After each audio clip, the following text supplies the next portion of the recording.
Thank you, everybody, for coming this evening. Thank you for your interest in the upcoming communal elections.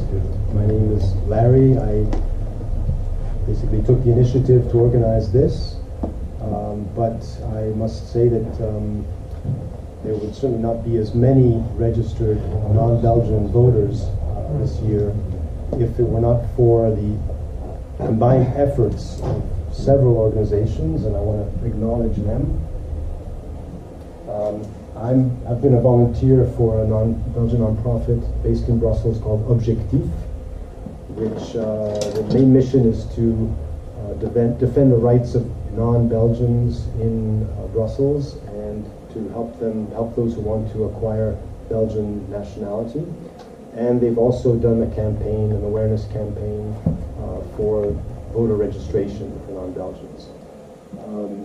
Vote Brussels is an amazing initiative, basically run by my good friend Tom Huddleston from the Migration Policy Group, with funding from the European Commission and supported also by ECAS, the European Citizen Action Service.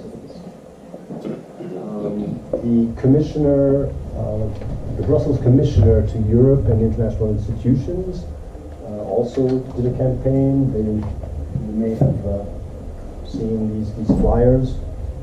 And the Brussels region as well, they funded, they provided a big budget for this awareness campaign and gave funding to a number of different organizations. Media also played a role. So if you're familiar with Brussels Express, they put out a special issue on the elections. I have a few copies there if you want to pick one up. And the Bulletin, they did a number of articles and they organized the debate last week, which perhaps some of you attended.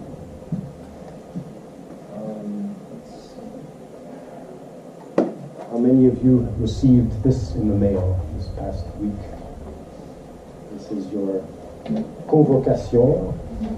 And so if you received that, then there's no turning back. You're going to have to vote. And on the 14th of October, when you walk into the voting booth, you're going to have to decide who to vote for. So some of you may be first-time voters, so I thought it would be helpful to have candidates from the different main parties that are running in Brussels City. And even if you're not residing in Brussels City, I think this will still be of interest to you because most of these parties are also running in other communes. So I want to thank the candidates for being here. And so what we've agreed to do is 2 rounds, one where each candidate will introduce herself or himself and explain why they decided to be a candidate. And just 3 minutes, and I'll try to be the timekeeper for that. Then we'll do a second round where each candidate will present his or her political party. So generally, what are their priorities, what their political orientation is, and what plans, what program do they have for the city of Brussels? What proposals do they have to try to persuade you to vote for them? So with that, I think we'll just go in alphabetical order. So I will start with Anna Maria Bogdan from the CDA. Okay. Thank you. My name is Anna. I'm a Romanian living in Brussels since 2012. First came here to study. Actually, I can see one of my professors here from UV. Thank you. I have a different view on why should I vote, should youngsters vote, why should we get involved in this project. Probably as a Romanian, we have a big community here, and it's within the expat community. Representing this community will be a privilege for me because I could probably change views. I could express what others cannot. And as a youngsters, I can have a voice, also the voice of the younger ones. For me, this is a first-time experience as a candidate in politics. I've worked in politics since 2014. I work at European Parliament, but this is a different kind of action. This is a local action. I've met people from different backgrounds. We have a list of citizens. I've met people of all ages and professionals, strong characters, and this is probably the reason why I decided to join as candidate. Yeah, so what would be the second question? Presenting myself. And why you decided to be a candidate? This is basically you were it. very concise, so thank you. Great, thank you. Maybe I can speak also with that microphone. Is that okay? Can everybody hear me? I have a very loud voice, so normally people hear me as an Italian. So my name is Benedetta de Marte. I am 32 years old. As I said, I am Italian, and I live in Brussels since already more or less 10 years. I work as a political advisor for the European Green Party, which is the federation of all the green parties of the European Union, and not only. I work there since 5 years already, and I deal mostly with the preparation of the European. The reason why I wanted to be engaged is, first of all, because I was surprised to see. You would think that things are complicated in Belgium, which is definitely true. You would think that it's difficult to change things in Brussels, which is to an extent true, but I was surprised to see how many things you could change. And still there was a real way, and even at the local level, or especially at the local level, if you have some ideas and you have some contacts with elected people, but even non-elected people, I was surprised to see how many things I could change. One little detail is I volunteered also as a Vote Brussels, and I went through the buildings of DG Agri first, the Parliament, and then I did the singing part there, the register today, singing in the streets. It's got 45,000 views, so it surprised me a bit on Facebook, but it was really to try to convince people to register. So I campaigned a bit for all of you. Now I'm focusing, but it was really nice to get people engaged.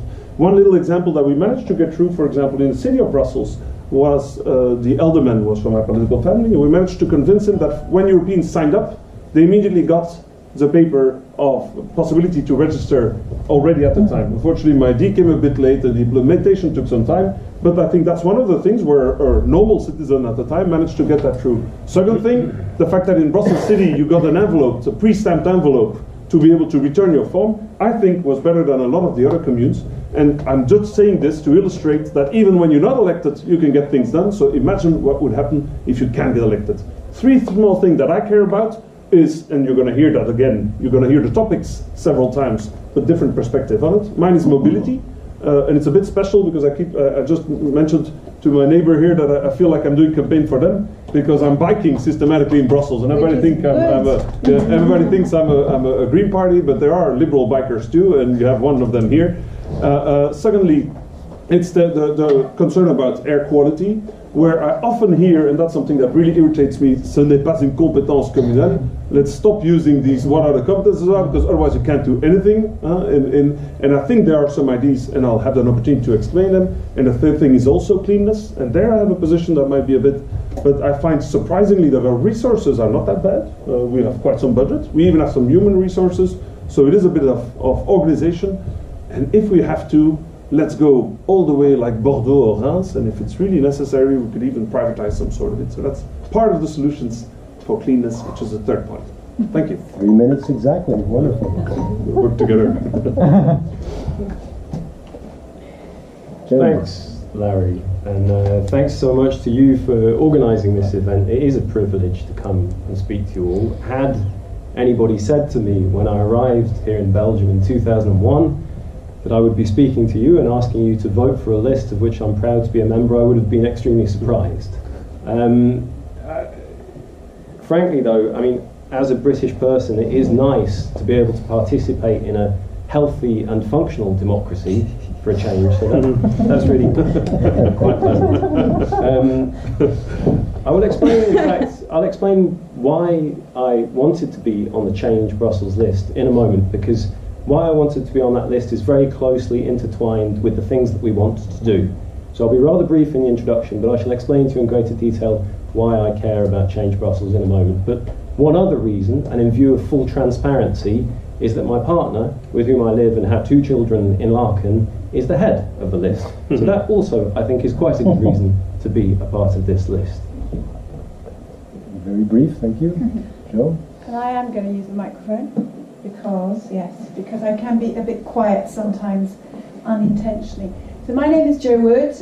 You could probably work out from my accent that I was born in the United Kingdom.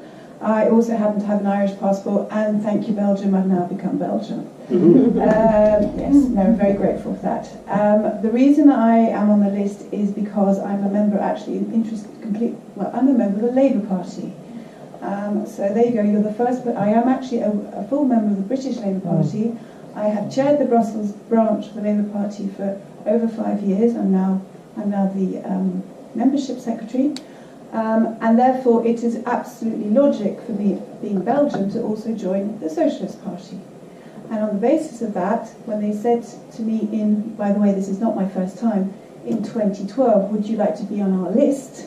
I said yes please. And the reason I said yes please in 2012 and I said yes please again in 2018 are the same reasons. I live here, I work here, my family goes to school here, I enjoy the parks here, I pay a little bit of tax here, but not much because I'm a European official. And I think that I should give back to the city as the city has given to me, my family, and now, thanks to them, I'm Belgian as well. The city is fascinating because unlike the political system that Jeremy and I come from originally, the council does a huge amount of work. A lot more than we, let's say, do in your average city council. We can talk about competences later, it was already mentioned now. But the point is that the communal system is more powerful and has more influence on people's lives than I think probably they does at federal level. Therefore, it is really critical that every citizen is properly represented on the city council. And again, looking at Brussels 1000, which is also Brussels, Neder, Haren and Laeken, I got that right? Yes.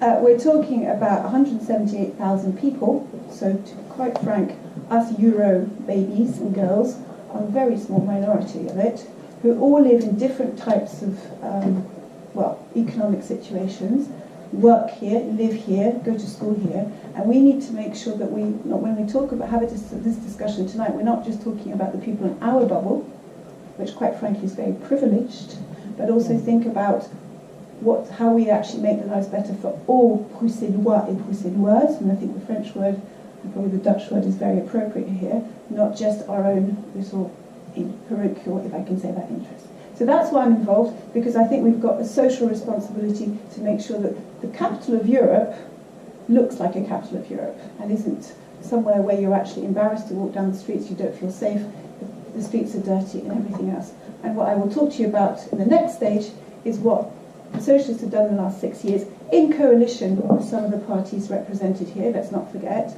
what they've done well, what they've not done so well, and therefore what we should be actually working towards, probably all together if we all get elected, but at least a coalition to try and keep building Brussels as the capital of Europe and as a place that people want to come and live and work in.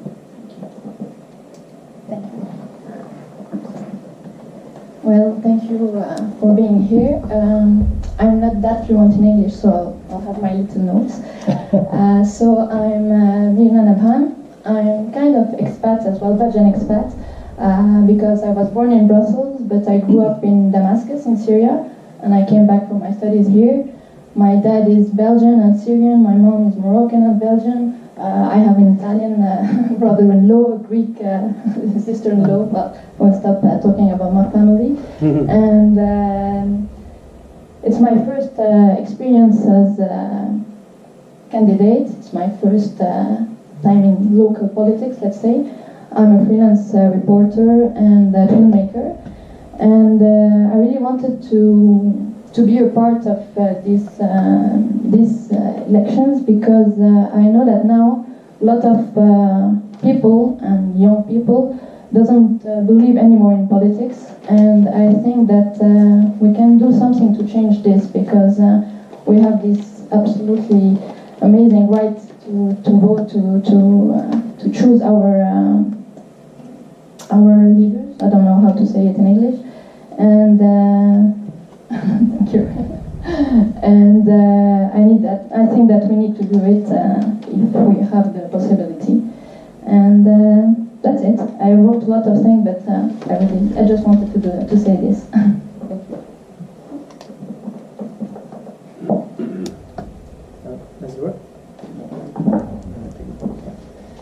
So hello, I'm Radoslav Šoth. So I am born in Prague 30 years ago, Czechoslovakia. I'm a Slovak national, but feeling very much European. As I grew up in Romania for 8 years, after which I went to study to Paris during 9 years, and now I live in Brussels for 6 years.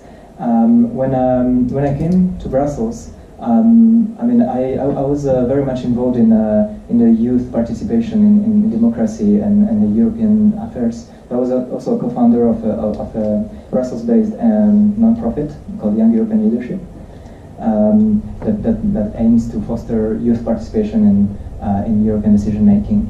And through these goals, I actually came through the initiatives that were presented here, One Brussels, One Vote, and Vote Brussels, through which I decided to register myself as an elector and be, hoping to be a bit of the change that I wanted to see in my city. Through this local involvement, I came across a list of citizens that was being set up that I found very interesting, called Plan B. It's actually a municipalist list, a citizens list that I decided to join. And funnily enough, this list consists of citizens that define their order on the list by lottery. And so 2 weeks ago, I was drawn by lot as the #1 candidate on the list for Brussels city's elections, which makes me probably the only non-Belgian head of a list for the Brussels elections, and probably also the only head candidate that will never become a burgomaster, because this position is reserved to Belgian citizens. But the idea behind Plan B, I will come back to in the second part, is one of real inclusiveness and a bottom-up approach. It addresses all citizens, and it actually brings light to people like me who have been complaining a lot about things that were not going right in the city, and basically it was a platform that enabled concerned citizens to establish a list to change things, not by proposing a program like other parties do, but to actually propose a change of the system and to enforce citizens' participation first of all, instead of programs that would be a bit copying traditional parties. Okay, great. So thank you very much for that introduction, and we'll go with the second round now, where we will ask each candidate to present his or her party and their program and ideas, proposals, promises for the City of Brussels. I know it's hard to condense all that into 7 minutes, so I leave it up to each of you what you want to focus on and what you think is most important for voters to hear. So I think we'll just stay in the same order, and so I'll turn it over to Anna Maria. So seven minutes, and what I'll do is maybe after 5 minutes.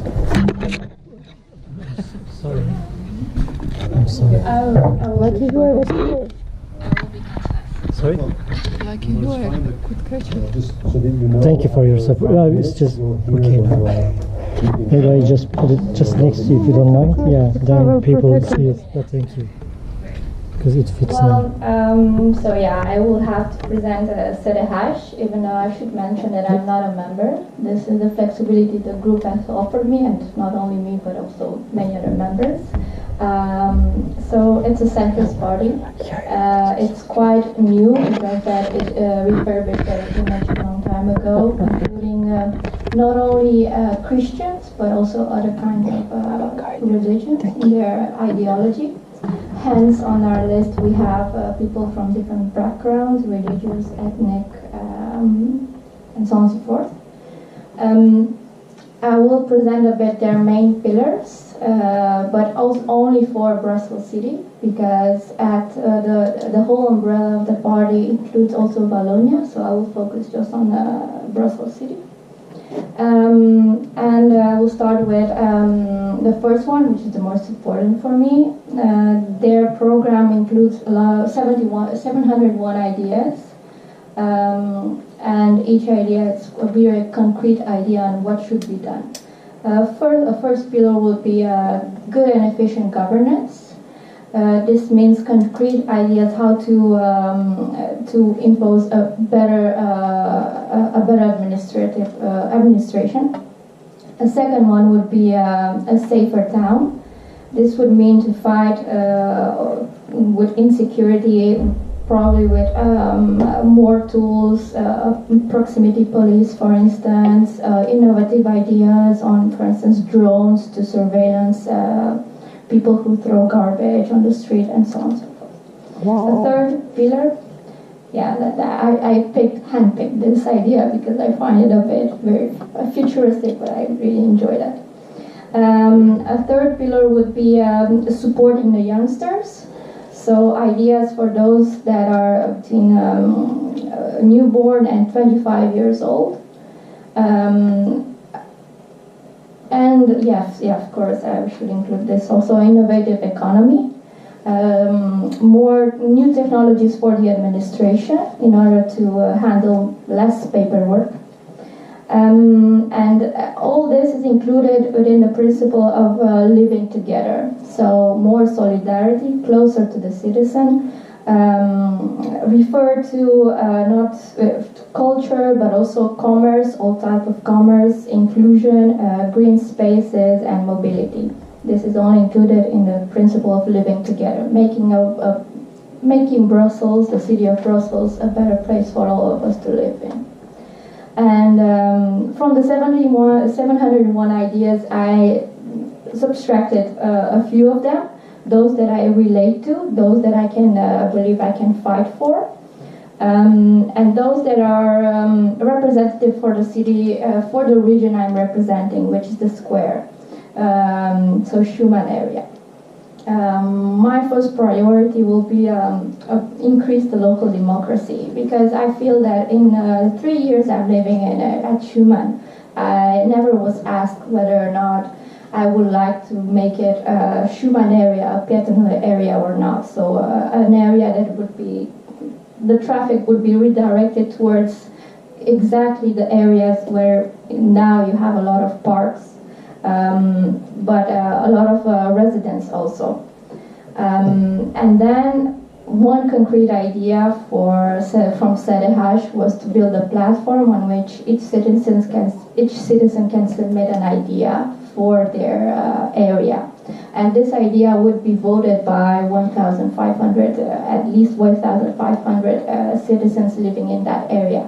And if it surpasses this threshold, yes, thank you. Sometimes it's hard to find my words. Then it will be immediately submitted into a debate into the college. And I find this great, since I have plenty of ideas for that region. Yeah, it was a complete disaster. But this is the problem with thinking big in politics, okay, and thinking ambitious. And the ambition there was, let's do it in one go and see what happens. It was too ambitious. You should have taken it step by step, done bit by bit.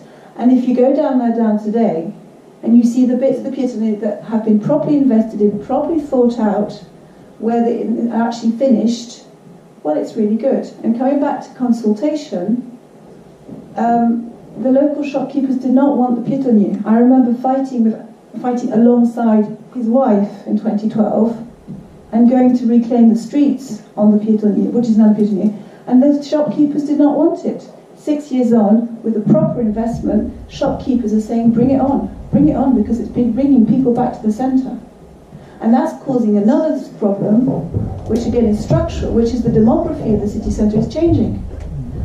And 6 years ago, Brussels was the only capital where poor people lived in the centre and rich people lived in the outskirts, to put it simply.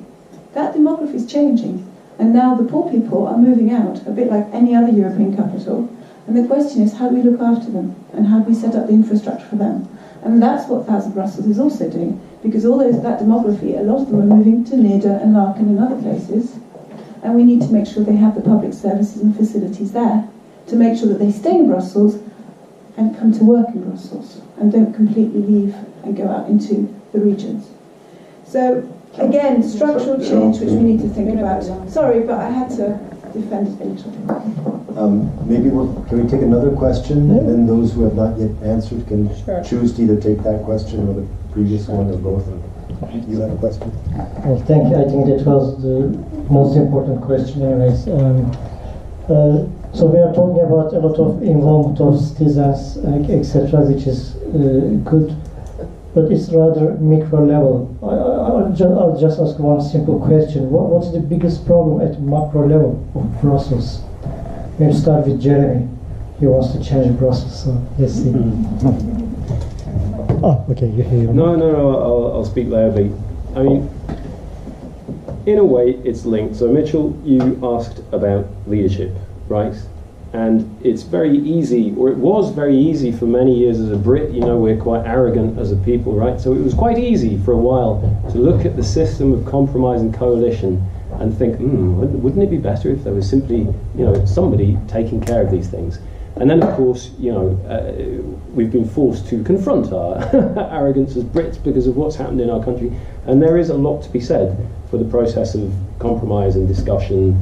And as I said before, not vote, or I may have mentioned, we don't believe that, you know, majority voting should decide what gets done. We believe in a form of participation that says, you know, can you live with this, right? And that's one of the really beautiful things about Belgium that I've learned since living here.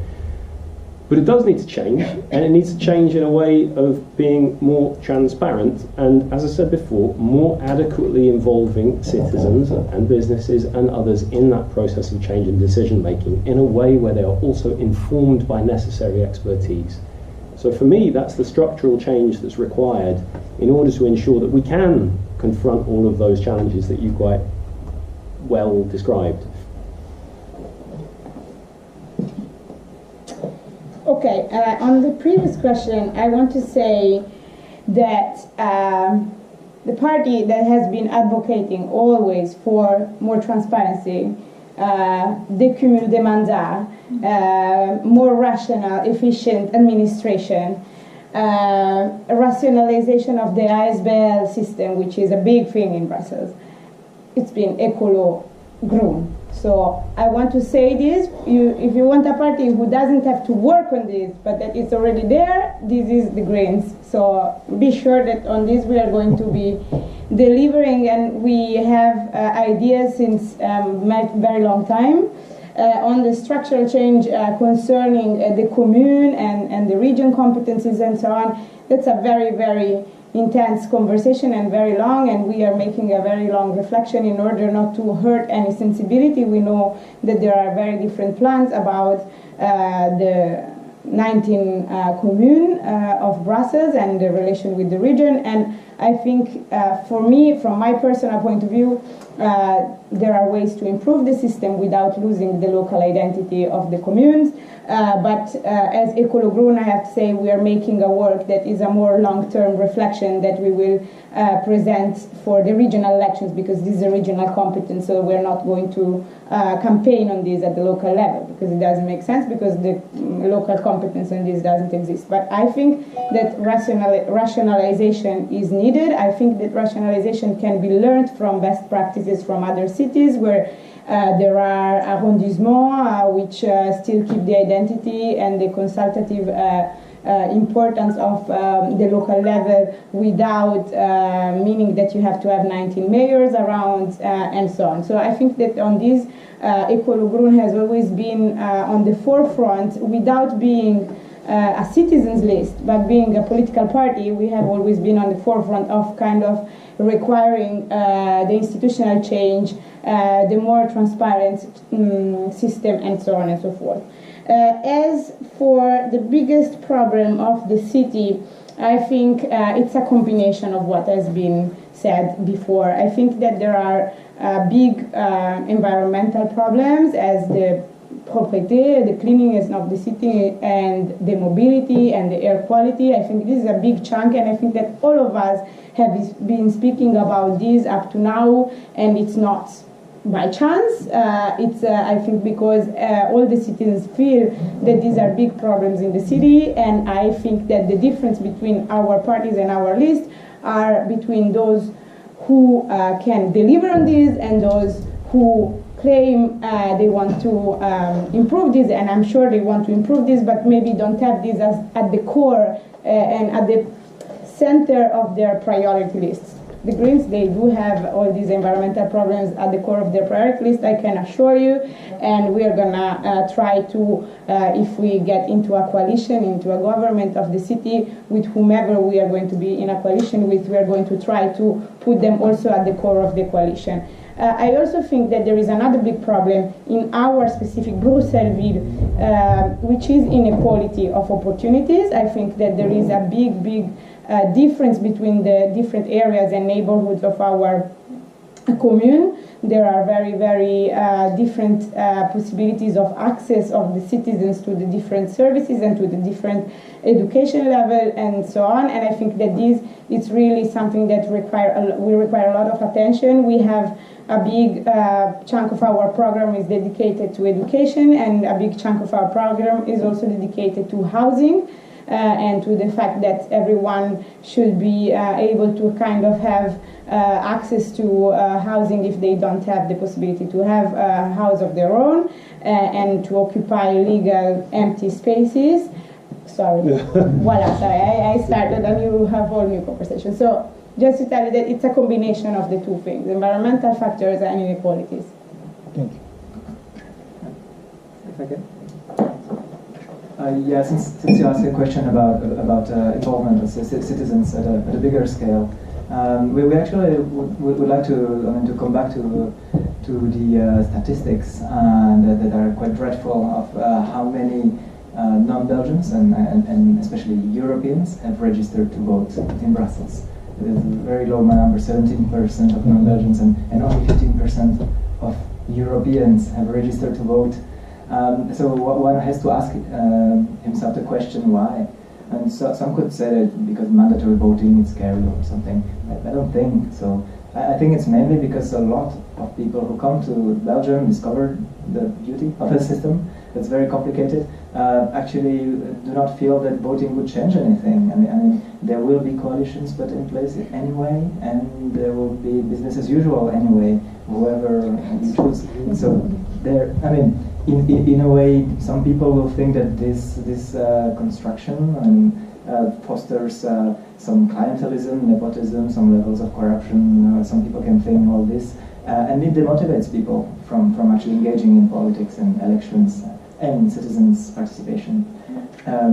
I think also some expats working in the EU do not always identify with the Belgian parties, especially when they come with their linguistic community issues that we don't really understand in Brussels.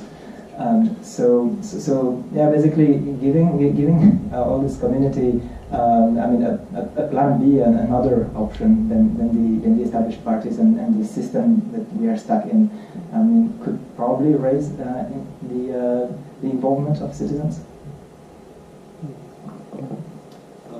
Myrna, would you want to answer, or shall we take another question? Yeah, no, I just want to answer about the transparency of politics and the lack of confidence that we may have about the leaders and everything. I think that in Défi, I'm an independent candidate for Défi, and I think that now we can see in all these traditional parties that we have like a lot of candidates without any political background, and I think it's really important to focus on this and to have more and more lists like that, because I think it's the best way to to try to find other ways and other solutions than everybody the same leaders and the same casserole and the same problem that we can hear. It was just a quick, a small word about this. Let's take another question. Anyone have a question? No?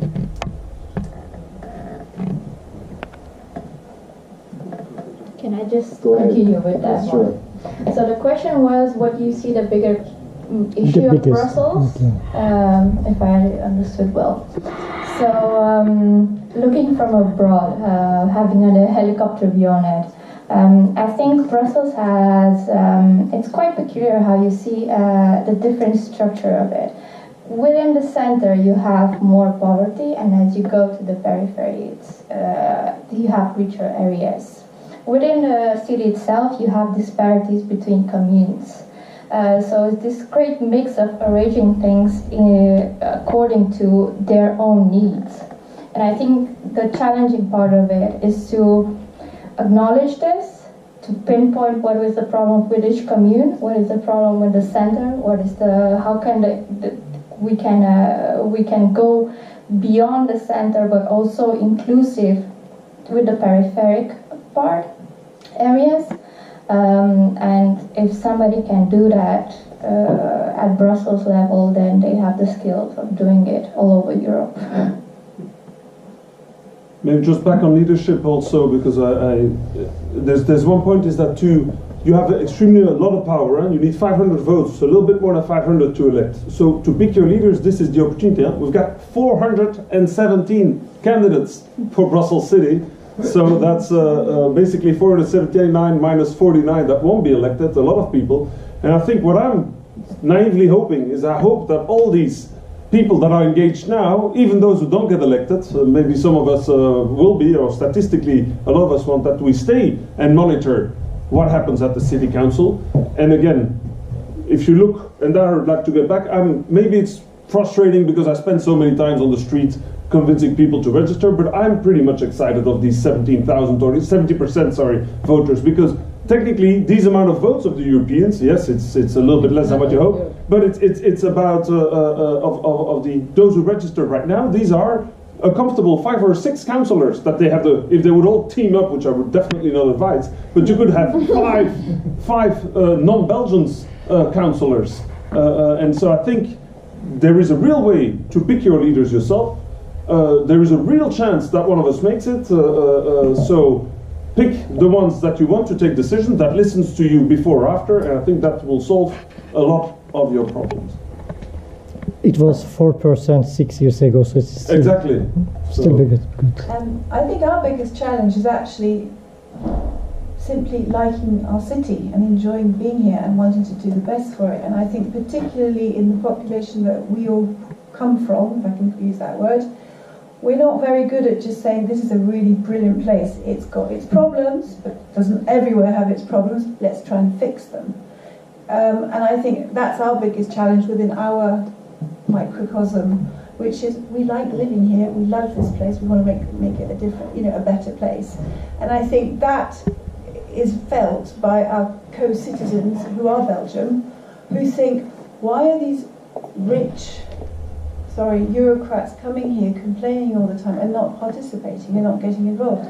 So I'm completely agreeing with you. If we could get everybody out voting and actually getting involved in the democratic process and also taking pleasure in this city and where it's not, things aren't working, trying to make them happen through elected representatives like us, if we are elected, then I think we could change the whole persona, the whole mentality, and how we actually are viewed in this city. And as they say, eventually, I'm afraid, but no taxation, no representation. We need to be more representative and maybe eventually be more financially involved in our city as well. Terrible thought, but I am a socialist, I have to say this.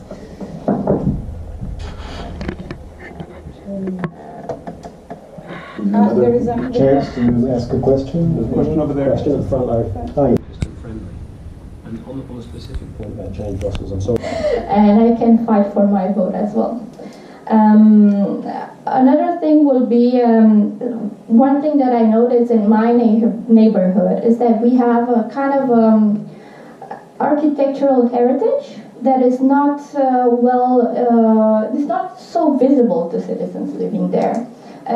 Buildings are built in an eclectic style, and so from my Belgian friend, I found out it is the same architect that built this. But people in Brussels wanted a different house. So the eclectic style comes from this sense of originality that people wanted. And I never knew this until I actually observed it on the spot. Yes, thank you. Then I will just pass to the second point. Second priority will be more cultural project, which includes also intercultural, intergenerational projects. For instance, I have here my colleague, my candidate, Chantal, who I never met before, even if I've only been there 3 years. She's my neighbor. It's a great person with a great personality, a great character. And I was wondering whether or not we could have projects, for instance, for students that can stay with people who have a lot of space in their house, and we can make this exchange between youngsters and elders. And this is an idea from Federalist, by the way. It's like adopting a student. It's kind of similar with a project called WEB in the United States. I think this will be beneficial both for students and stagiaires coming to Brussels, but also for people, elder people who have a lot of space in their house and sometimes they feel alone. And yeah, last but not least would be I would like to increase the level of efficiency at the administrative level. This means that perhaps they should have hours that are either switched towards a normal hour, for instance until 8, or Saturday, in order for us, those who work, to arrive at the commune in time. Or to increase the tools that we have available online in order to submit documents or to have different kind of necessities. Yeah, so I will close here. Thank you. So here I go again without microphone.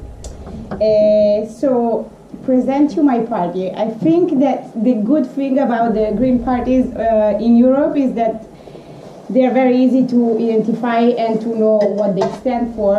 So I'm not going to be very long on that, because of course what we stand for are the general causes that kind of are common for the Greens all over Europe, and they are the fight against climate change, they fight for a better society, fairer society where the interests of the citizens are taken better in consideration than the interest of the capitals, a society where we try to kind of respect the environment, provide a safe environment for everyone and good living conditions for everyone. But I'm not going to be very long on this, because I think that you know the Greens and what they stand for in general. In Brussels, I think that the Greens have a very interesting point of view on what they stand for and what we stand for the city, which is to be for a city which is good for children. Because if a city is good for children, normally it is good for everyone else as well. So I think this is a very nice summary of what we stand for. More specifically, I had chosen 10 priorities, which is a lot, but I am the number 10 on the list, so this is why I kind of found a priority for each of the positions where I'm in. And of course, as Didrik already mentioned, one thing that I think we should really strongly invest on is a city with a better air quality. So first of all, kind of improve the mobility of the city and make it less CO2 oriented and more bicycle and pedestrian oriented. So there are many measures that we are having in our program about that. We are talking about generalizing the 30 kilometers per hour area in most of the areas of Brussels, besides some exceptions, and of making safe areas around schools in Brussels, so that in particular the kids can have a better environment where to live in. We are talking about, of course, improving the quality and increasing the number of bicycle lanes. We are talking about having pedestrian areas in all the neighborhoods of the Ville de Bruxelles. but pedestrian areas that are decided and are established in very strong and clear consultations with the citizens, because we don't want to make the same mistakes that have been done in the past and which made pedestrian areas a big problem around the city. We want to do it with the citizens. We want to do it with the participation and the democratic processes that we can put in place for our cities. Then, of course, in terms of green spaces and green environment, we want to have, of course, more green spaces, more well-entertained parks, safer parks where we can have our kids playing safely. We want to have many vegetalized areas to reduce CO2 impact of the cars in our cities. So we would like to really invest some money into vegetalizing the facades of our buildings, which we think it's quite a big priority. And then we would also like to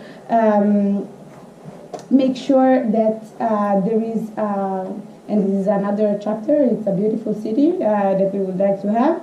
It is to make sure that the urbanist decisions of the neighborhoods are taken also in consultations with the citizens. I will pass through the consultation later on, but we want to make sure that the heritage, the cultural heritage of the city is protected, in particular in some areas that are already protected by the UNESCO World Heritage, and we want to make sure that the interest of big speculators are not kind of overcoming the interest of the neighborhood. So we want to make sure that all the decisions about creating new big urban projects are taken in consultations with the citizens. And this is another proposal that we're having, which is that we want to create neighborhood consultative bodies which would work, and I think that the friends from Plan B will be interested here, because we have also a system of drawing people to participate in our consultative bodies at the neighborhood level, to make sure that also citizens from other nationalities are represented, not only Belgian, not only people that are registered to vote in Brussels, but also everyone else that is living here, also temporarily.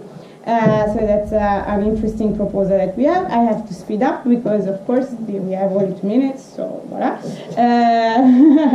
Then, of course, we want to have a city that is simpler for everyone else, for everybody who comes to live here. So we want to install desks with English speakers, both in the commune and in the police, of proximity police, so in every kind of commissariat. In order to have a simpler approach to the city for citizens that come from abroad. We would want to have a city that is more welcoming for women, with more lighting around the city and more public toilets, for example. And of course we want a cleaner city, and I think this we can all agree on. Brussels is too dirty, so we want to have zero tolerance for illegal deposits of waste, and we want to have compulsory education in school about environment and waste disposals. And we want to also have a very strong policy against the illegal deposits of the building sites of our city, because we believe that the building sites that are made in our city are really way too dangerous. In many cases, there is a lot of illegal deposits that are done there, and we want to make sure that whomever is responsible for this is kind of called upon to improve the situation, and it's punished with fines that should be higher. Voilà. So I think I have I've told you about many points, but in general I want to say that we want a city that is more accessible and more welcoming for everyone, be it the young generations, be it the old generations, be it ethnic minorities, be it all kind of people who come to live in this city. I'll let you some time to start the timer again, even though I feel I want it to 7 minutes. Can I start with a question first? Is how many of you is actually a voter and not a candidate? So all candidates keep your hand down, and all the other ones raise your hand. Yeah, okay, that's a better ratio than some of the debates I was there. So thanks for being there. We as candidates, we are everywhere, but you really took the effort to be there. I'd like to thank you for that. And I was thinking, in your place, not very easy, because to compare political parties through their program is going to be tricky, because you'll hear a lot of things that were said by the other ones. And so what you need is more general guidelines, is more, I would personally say at the local level, I vote for somebody that kind of looks like me, or that tries to represent me, because it's very difficult to compare based on programs. So I tried to find also in my case would be a woman with children that has a opening. This is a little bit how I have to do it, because when you'll hear on the programs, that's not where you'll see the main differences. One little crash course of Belgium, which is very particular about Liberal Democrats, is that anywhere else in Europe, Liberal Democrats are the centrist force between Labour and Conservatives. Same thing in Germany, little more complex in the Netherlands, and let's forget about France. But here it's a bit particular, because you will find that in the streets, the Liberal Democrats are perceived more to the right wing. So that's a very strange, for a European, you feel very, it's a very particular situation. We haven't moved in the Senate or the Chamber, but that gives you a guideline of how a bit of perceived, and also perceived now, which is really strange for me, as conservatives. So that is something that I have bigger difficulties with, because I think on social liberties, and that's where I'm going to the program points, this is something that we really defend, and defend strongly, and I would say together with the Socialists, especially in Belgium. But social liberty is something that we are really guaranteeing. Then we have a bit of our, well, again, these traditional things. It's the transparency and open data, which is really important. I think Plan B will find, and I think there is something where we probably had to fight more initially to get those things true. And then I think now there is also, on the same themes that we'll have again, propreté, cleanness of the city. And there it's a bit surprising, because as I mentioned, we have the cash, we have the resources, so something is wrong. Normally politicians, we have to put more resources on. Well, strangely, I had to look at the numbers too. We kind of have some cash and resources. So it is a structural organization, and also it is avoiding trash. And that's where I would agree with her. We have this wonderful thing in Belgium, didn't exist before, which is des amendes administratives. It's a super thing where communes can really quite easily give fines to people that litter, that pollute the city, or that have illegal drop-in. And that's something where, surprisingly, and I wish I had the numbers by now, but I'm working on a table comparing the use of these fines, and my guess is, and unfortunately I don't have the numbers, so it's an unconfirmed fact, but I hope it's true, but I think it is the fact that we use it less than some other cities. And it's not that I want more fines for fines, but I think we have a tool there that we don't use enough. And if you want to get it clean, apparently we have enough people and we have a decent budget, then something's wrong. And then there's my personal view here, and that's very radical, and I don't want to have this as a solution, but if we again don't manage to keep this city clean, well, then let's go as crazy as cities as Bordeaux and Reims, who has some very particular places that they have privatized. Normally I don't think it's an optimal solution, but here, now we have to find some points where it works. And I think, and that is a more general line again, I find that my political family has been a bit better in comparing good practices in different cities, and different, or slightly more than other ones. But this is something where in general I think Belgians are really bad. We live in the center of this country and we don't look enough at systems, comparables. Even when we launched the Rénovation des Boulevards du Centre, which is a complicated element, we kind of started the plan, and the way it was communicated was a disaster. I think we can all agree on that. But the idea, I think, is something that I stand strong about. But if you look how they did it in Barcelona, just purely on the announcing, not the area, not the covering, but I think there is something where you would have done a copy-paste of their communication plan, and this would have been so much easier. So there again, more than giving you some exact points of what we do, I gave you a bit of the guidelines that they are, and I'll repeat them again. There is this open dimension, this bonne gouvernance, transparency on the elements, where there's still a lot that needs to be done. That's a bit the cancer of Brussels as such. So we fight against stream there, but there's much more to be done, and quickly, we can't wait. There is the cleanness, where we would like to reorganize, because clearly something needs to be done, but there maybe to avoid cleanness, to avoid the dirtiness. That's one point. And then on the elements of mobility, there is a lot of way to go, and that's for sure. And I'm a bit the rebel in my political family. I'm, I think, different than others, but I still think that the solutions that are there is a bit more the coordination with the habitants. Coordination is something to listen. I think the Liberals have that a bit in their DNA, is debates. And I think this is something where we try to, in our DNA, we usually involve people a bit more in process. I'm not sure I would like to say it's exactly like a citizen initiative, which, by the way, I find a bit complicated if I were you, because we've got a citizenship list there, we've got a citizenship list there, one there, and I don't see why it's not a citizen list or either, because you don't also have to be a member, so it's a bit of a, so the concept there is a bit complicated, but this element of involving more people is something that is really in our field. Voilà, I think that's a bit the strong guidelines without giving you some concrete points, which I will be able to respond after. But I think this should direct you a bit better. Thank you. Shall I steal some seconds, Larry? You can have some of my... It's very kind. Right, okay. Local politics, I mean, unless you're on the fringes or the extremes, you're going to be in favour of what the Americans, Larry, I think you would confirm this, or North Americans call issues of motherhood and apple pie, right?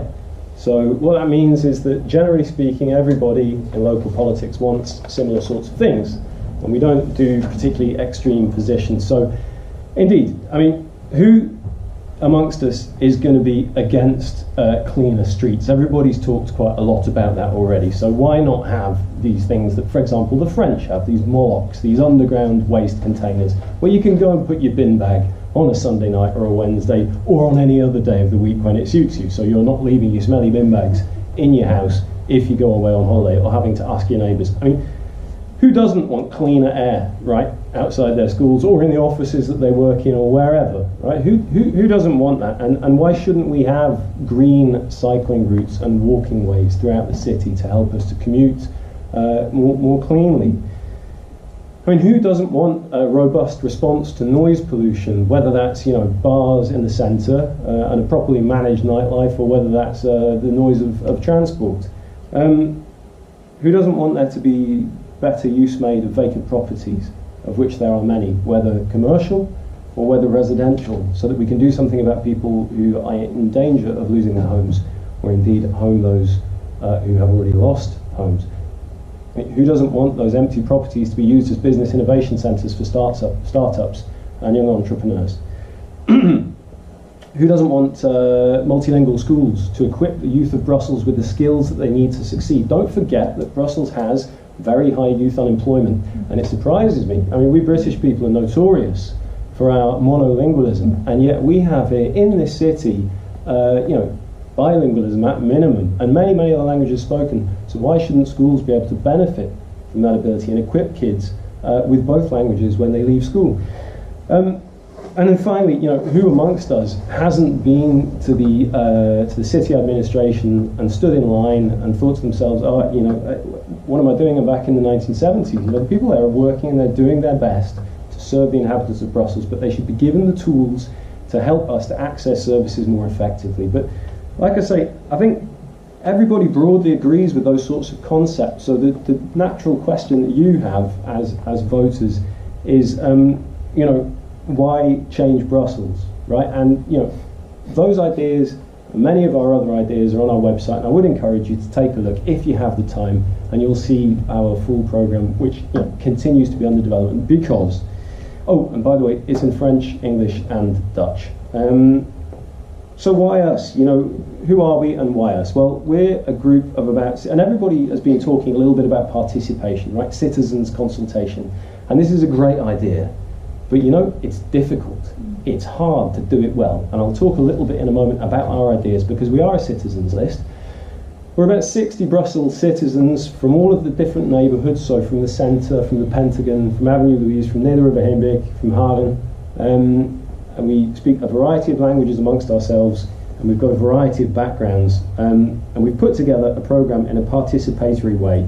And if you elect us, that's what we intend to do in government, right? So what do we intend to do concretely? Well, we would allocate 50% of the city budget, which would be about it was about 170 million in 2017, and we distribute it in consultation with residents.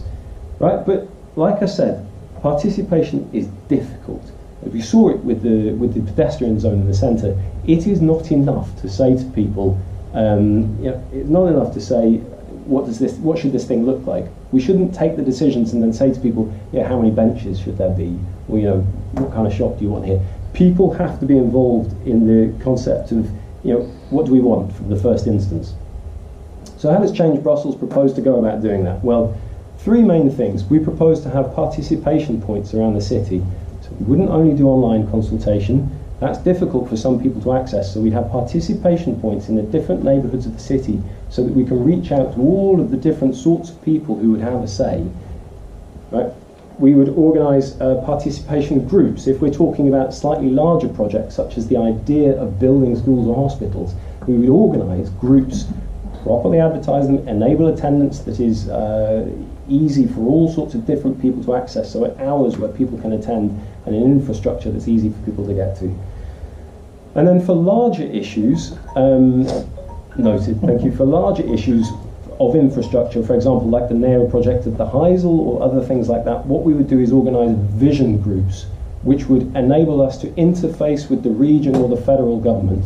Because, someone else has mentioned that, there's a lot of talk about competences. We don't think that competences are an excuse not to do certain things, but we are realistic. So, for example, you won't see in our programme, big grand projects to build a big new metro line, for example. That's not what we're about. But what you will find is that we do believe in the one city, one CPAS, one OCMV, so one social services approach, one police, right? And we have innovative ideas about how we could actually start to make that happen. So, for example, with the CPAS, we organise so that the City of Brussels CPAS works effectively with the 18 other ones to simplify their procedures, so that, frankly, social services can focus on the citizens and not necessarily spending time thinking about where and which administrative district those citizens might perhaps come from. To conclude, participation. You need a mix of people and citizens with ideas, and you need expertise so that people are informed to be able to take informed decisions. We all know what happens if you look to my country, where decisions are taken in the absence of information or in false information. So it is important to involve expertise. Many of the candidates on the list, and some of them are in the room today, and I'd urge you to talk to them as well. Many of our candidates have experience of being independents, running businesses, working with local youth in sports clubs, all kinds of different things, expertise in the reuse of abandoned buildings in the City of Brussels. So we have a mix of non-party aligned individuals, but also experts, and we think that's what makes Change Brussels different and credible in terms of its participatory approach. We're not naive, but we do think that Brussels cannot afford to be left to the same old, and that's why I would urge you to vote for Change Brussels, and I hope you do, but whoever you choose to vote for, thank you very much indeed for listening.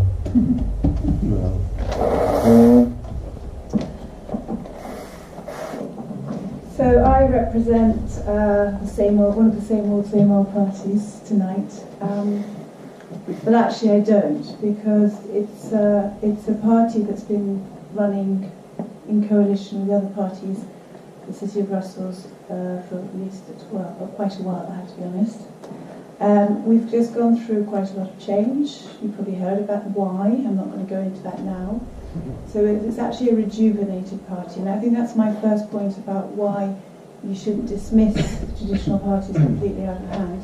And that's because the rejuvenated team is now working to try and build Brussels.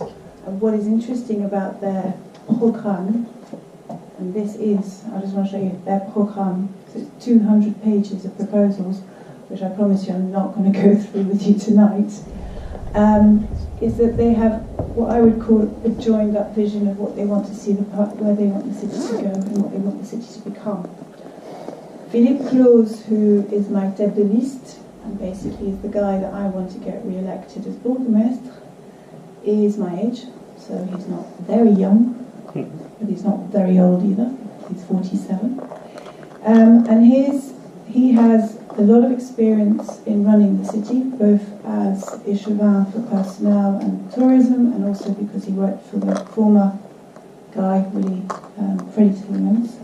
But he has a vision, and the vision is very simple. We need to work as a city, we need to work with all the different communities and bring all that diversity together into something which makes the city work. He has, if you want to read the cover of the front page, and I think he's right, he would like to make the public services that the city provides the people of Brussels within 10 minutes walk of where they live.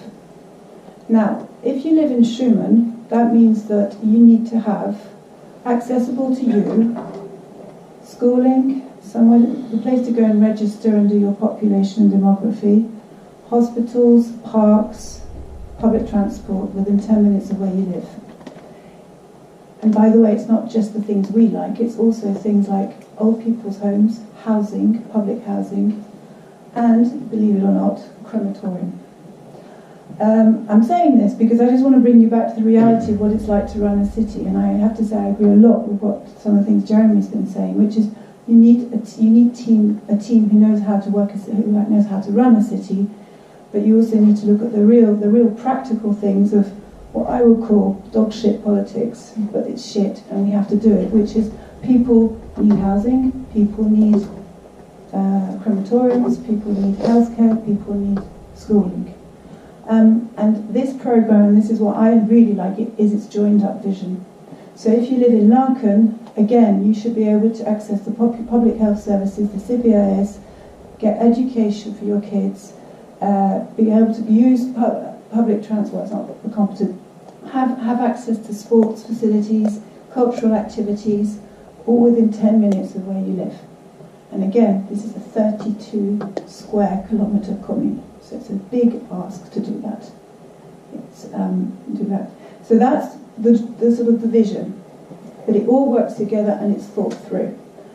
So although I completely agree with everybody else who said we need to do more on propreté, more on the quality of life, look at safety, look at cleanliness, look at all these issues, we also need to work out how it all works together. So for example, the idea of putting rubbish, what did you call them? Molochs in parks and areas is, I think, a brilliant idea too. But we need to work out how that would work, where you put it. You know, you can't just put them anywhere. You need to work out the impact it would have on probably the public park that you're going to bury it under, because generally speaking, that's the public spaces that you've got access to. You've got to work out the mobility so that people who drive up to drop their facilities, and I'm afraid they will be driving out to throw their dustbins, not cycling, hopefully one day, but not there.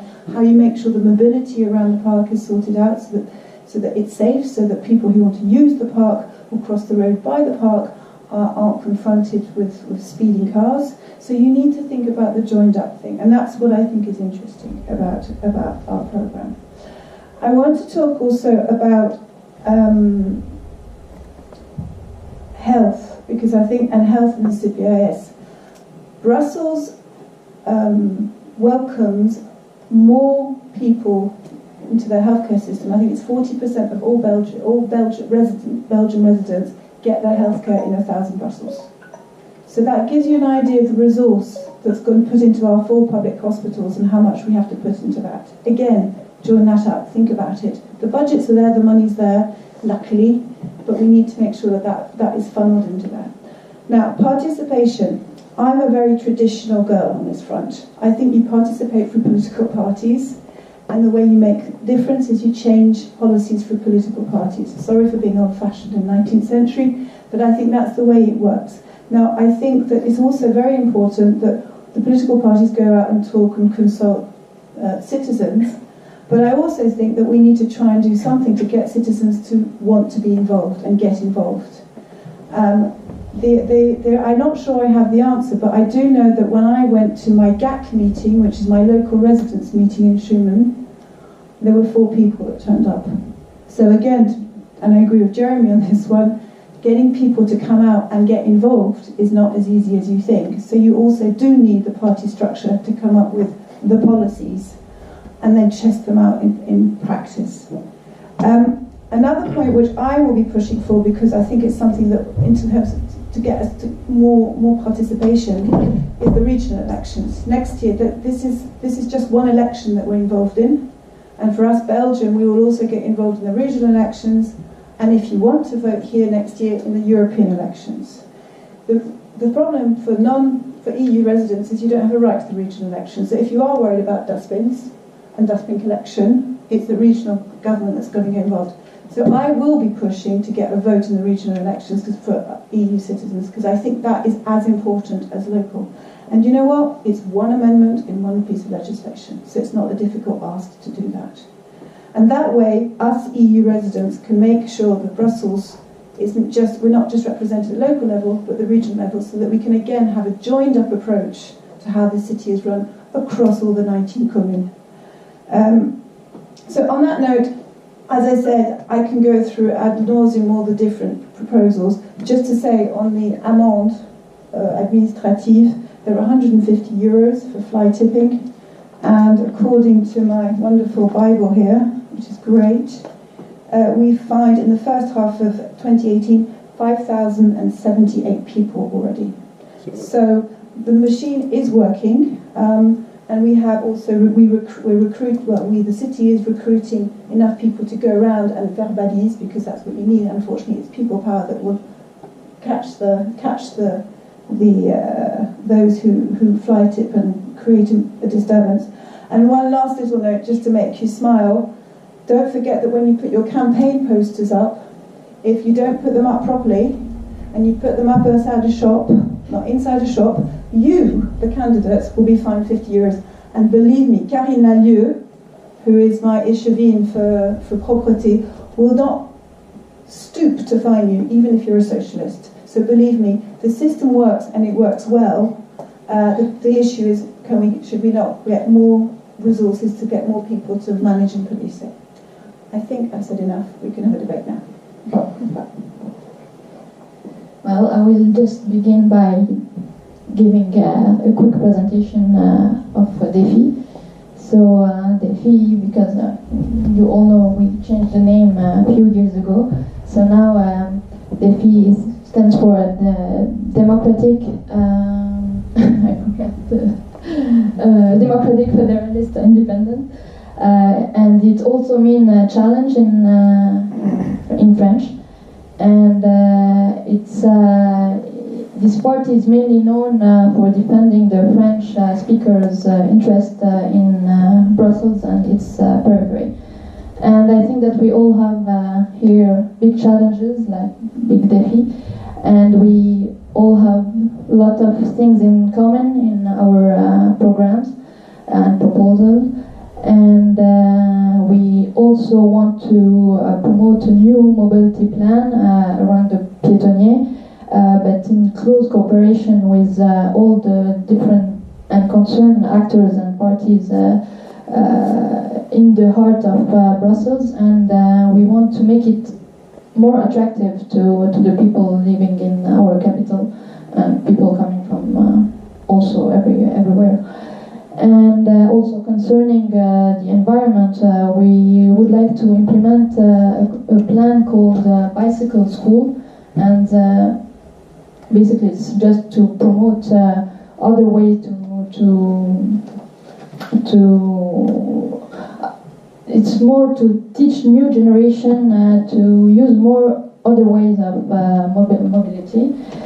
And we are also dedicated to make Brussels cleaner by fighting against illegal deposit everywhere, by having a system of removing these trash in maximum 24 hours. I don't know if we can do it, but we hope so. We also want to support the nomination of Brussels as a European capital of culture in 2013, and we try to make culture accessible to all the citizens. And we also want to promote. So we want to do a lot of things. That this is why we call ourselves Défi. We want to promote sport as well, and to also having it accessible and have more infrastructure. And I think that there is also something really important now. It's to make Brussels a smart city, to make to make it more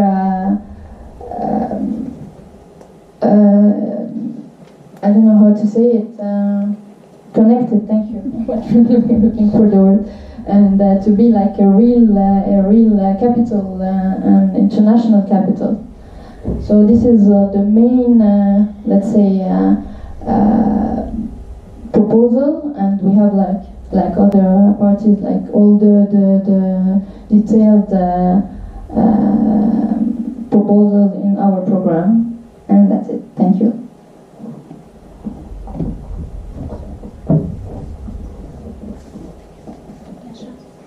Yes. What about Plan B? Well, I guess we're a bit the odd one out because we would define ourselves as a bit like a radical citizens list. We do not have a program per se. We have two guiding principles, which are transparency and citizens' participation. And where does this idea come from? The idea of municipalism, actually. It stems from the will to change the paradigm, to actually go beyond the established system, which we see as a patriarchal system in doing politics. And so we have in our code of ethics the objective of feminist democracy. This basically inverses the concept of representative democracy, where all the parties will come and sit around the table and present you all their program and points they will do because they know better than you. We come and do the opposite experience. We come and we ask you, what do you want to do in your street, in your neighborhood? And we want you to have the power. So this is exactly what these two principles are about. You cannot really decide if you do not have all the tools to do it. And so that's why transparency is the first step of our program, and also the most easily implemented. As soon as Plan B has one elected member, we will have access to public documents, to contracts, to financial sheets, to the cadastre. I mean, all these documents that are still very much occulted and hidden from the eyes of citizens. A lot of people from Plan B list, some of them are for, some against the pedestrian area or against other projects, but all agree that we want to know, we want more transparency, we want to know more about the budget, like who's involved and when it's going to be done. So this brings us together, this idea. And also the fact that all the parties that have elected members in Brussels, whether they're in governing coalition or the opposition, they have the power to give the citizens these documents, but they don't do it. We still are kept these documents away, and so we want also a very radical transparency in terms of public projects. And that leads to the second point. Once you are empowered with the tools of transparency, then you can perhaps have a clearer idea on, well, how you want to develop your neighborhood. And believe me, there are a lot of neighborhood councils that already exist and have plans for the city.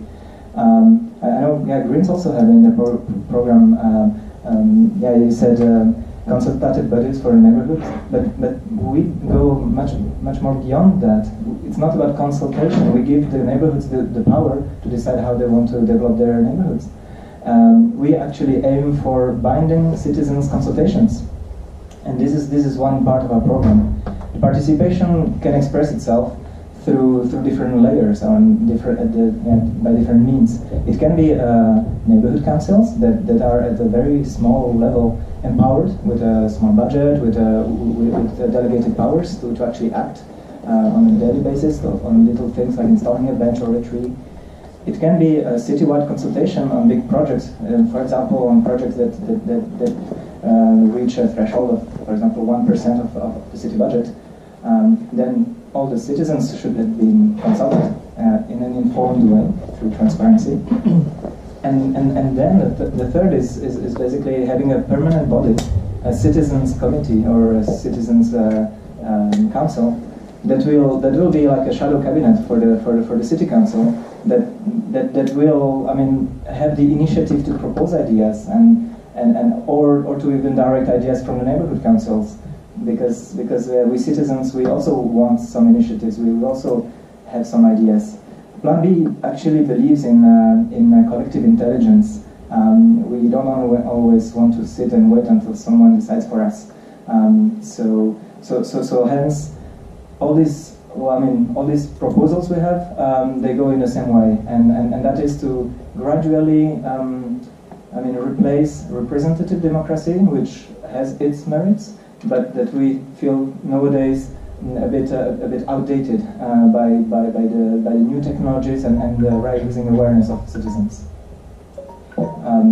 We also are, encouraged by the examples of municipalist initiatives that happen in other cities. And Barcelona is one of the best examples. You mentioned it, but Naples or Reykjavik already has implemented citizens councils. And there you see that giving not only consult, but actually give power to citizens, bring results, and also brings people together. The idea behind the feminist democracy is not one that was of the old school between men and women or quotas. We go also beyond that. If we have citizens councils that are picked by lottery, then you will have statistically men and women, poor and rich. You will have non-Belgians and Belgians. You will basically have a representation on a much more, and we like to say, much more democratic scale than the current representative system. Thank you. Well, thank you very much. It's now time for the audience to ask questions and challenge everything that you've heard. But first, I think we should give a round of applause to all candidates for their rhetorical performance. And I will take one of the wireless mics and see who wants to ask the first question. Careful. Yeah, maybe I should move this also to the question. Here we go. I also have loud voice, so. Okay. Hi, my name is Mitchell van Balen. I've been living in Brussels now for about 8 years, and when I listen to you, also hear that most of the problems that I identify, you also identify. The city smells like Monaco business everywhere. Mm-hmm. The pedestrian zone is not going well. Youth unemployment, education system that is failing. You have the Eurostadium projects that also drastically failed. We have an ex-mayor, Yvan Jeur, who's still unwilling to apologize for using and taking money that was destined for people who were not well off. So there are many issues in the city that are already ongoing for a long period of time, and that really makes me believe that these issues are structural. The point is that we now ask ourselves the question whether we have the elected leaders in a position that have the executive capabilities to run a city. I'm very skeptical about this. I would like to know also how you think about the leaders that we have in the city. Are you directing your question to all of them? Yeah. Okay. Who feels Well, okay, very brief answer, please.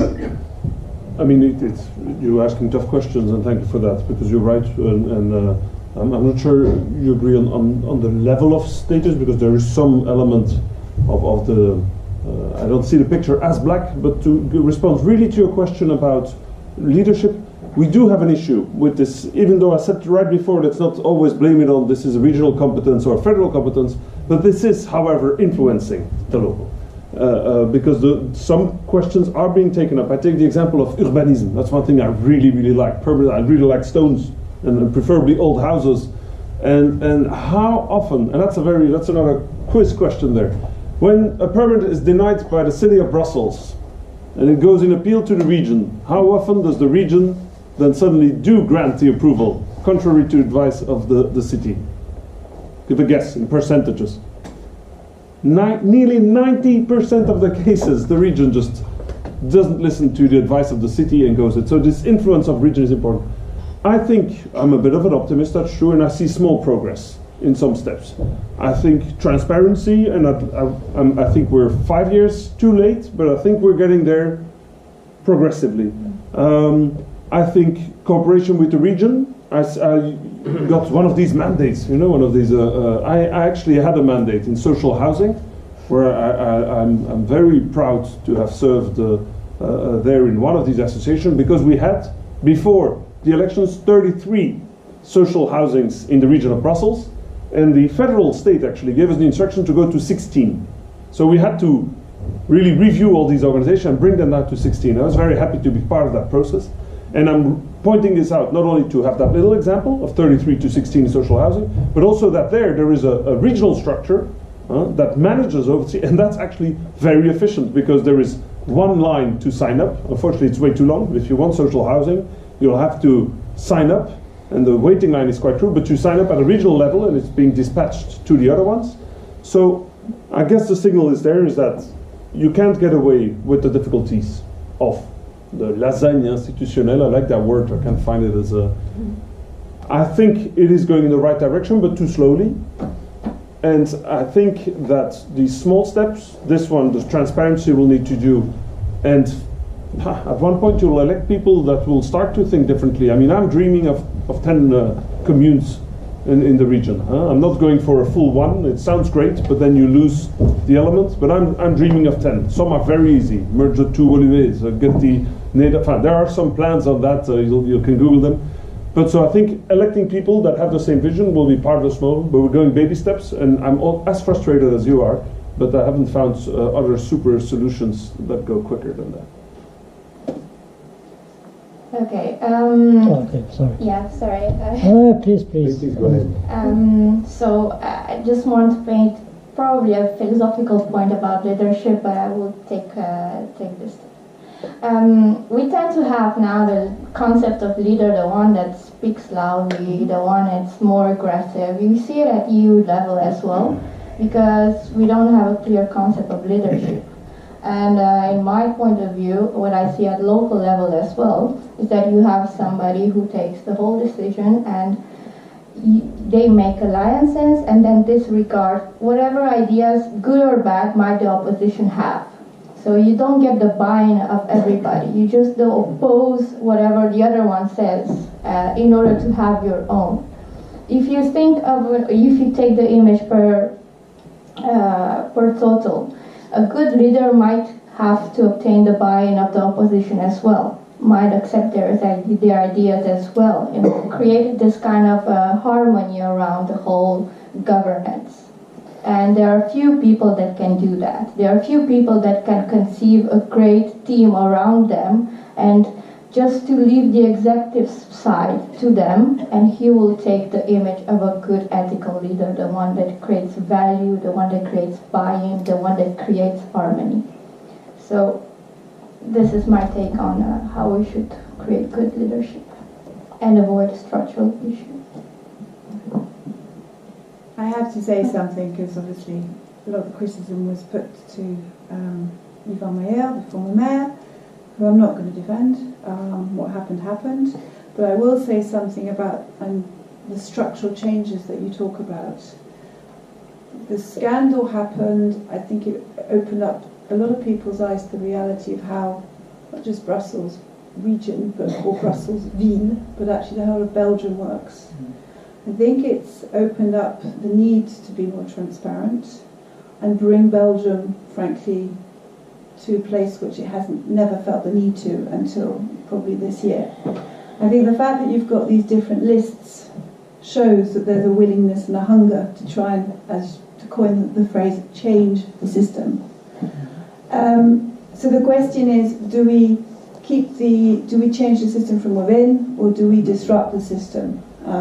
And this is where I think we need to have that discussion and that debate, and I think this is what this election is actually probably going to be about at the end of the day. To the citizens and the residents of Brussels, at the end of the day, they vote. And unlike any other probably political system, especially, I know for the Dutch, you're Dutch, right? Yeah. The fact that it's obligatory voting means that we will get a very definitive view, because 100% of the population has but it's pretty. It's much closer than the 10% I get in my local elections back in the UK. So you'll get a pretty good view, a vision of representative, participatory. You don't need to do any more. You're going to get the result there and then of what the people think.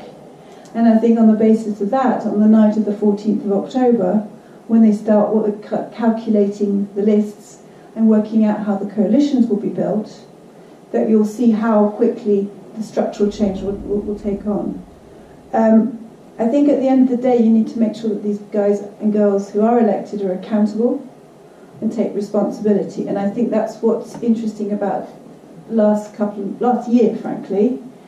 In my party, there's still a fight about mandat and double mandates. But at the town level, Philippe Claus has one job and one job only. He doesn't have any mandats. The city itself, I think, has cut about 400 mandat so-called jobs. By the way, my eyes were open in 2012. I had no idea what this mandat business was. It's completely foreign to anything I've known from where I come from, my political system. It's something, frankly, that's very Central European in tradition, much more than, say, Anglo-Saxon in tradition. So you may think this is a normal behaviour. It's not for me either. It's just nice, yeah. Well, they're already on. Okay. I don't think I need to be in here.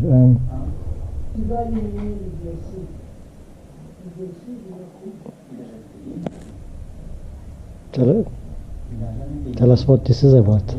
Okay, so we're here in the Press Club Brussels Europe, and this evening we will be organizing a debate among 7 candidates in the local elections here in Belgium. And these are 7 candidates who are running in the municipality of the city of Brussels, one of the 19 municipalities of Brussels. And these 7 candidates, I've chosen them because they are all non-Belgian, except one who also has an international background. And I've invited non-Belgian voters to come and listen to these different candidates representing 7 different parties to help them decide who they will vote for. So some of the people in the audience may be first-time voters. They may have registered to vote for the first time. They're not familiar with Belgian politics. They don't know what the different parties represent. So I felt this would be a good chance for them to hear from candidates who are themselves not Belgian. And so the debate will be in English, and it will be very, let's say, very easygoing. They're not going to be fighting or calling each other names. Each one will simply present themselves, why they decided to become candidates, why they chose to join one particular party, and then they will explain what that party represents, what their political program is, and what their projects and proposals are for the city of Brussels. And I think they do it in the United Kingdom also, or America, sorry. Anyway, we use this GoPro for the main recording, but we also bought some cheaper stuff for the sides, but obviously it is not the same, so we are planning to buy two more of these for the new season maybe. And under the water also, I can show you later another video we did with this under the water.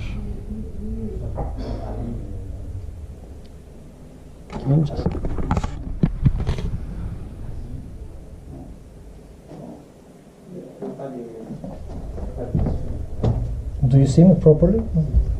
Or is it cutting my head? Yeah, it kind of cuts the top of your head. Yeah.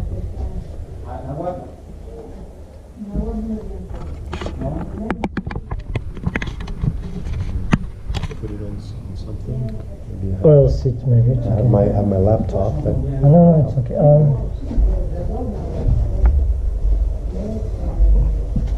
How is it now? well, the screen turned off, so I can't. You can just put your finger on it and that's Okay. Okay.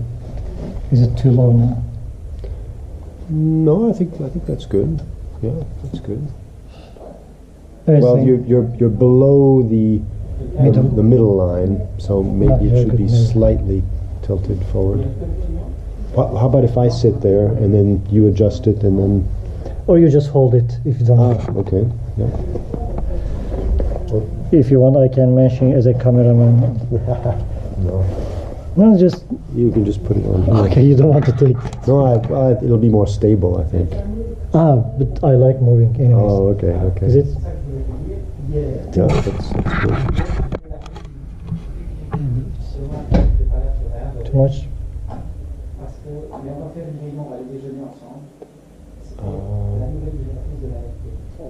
No, I think it's good. Yeah, if you stand just a little bit, tiny bit more to the left, then you see Press Club there, Okay. and then you have the flag there. So Oh my God. okay. Fancy. Do I have to do anything? No, it's recording if it's fine. No, it doesn't come on the screen. Okay.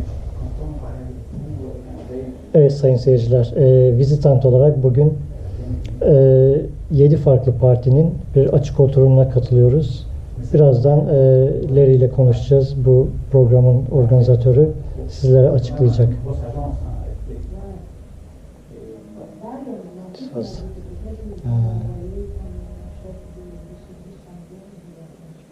Today we are going to observe the debate of 7 parties, and the delegates are actually non-Belgian people. That makes it interesting.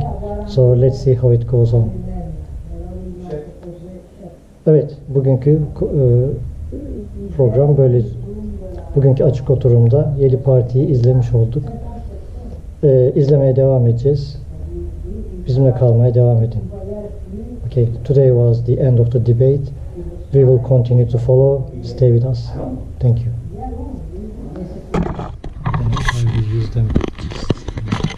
Sometimes you need to have a start and an end.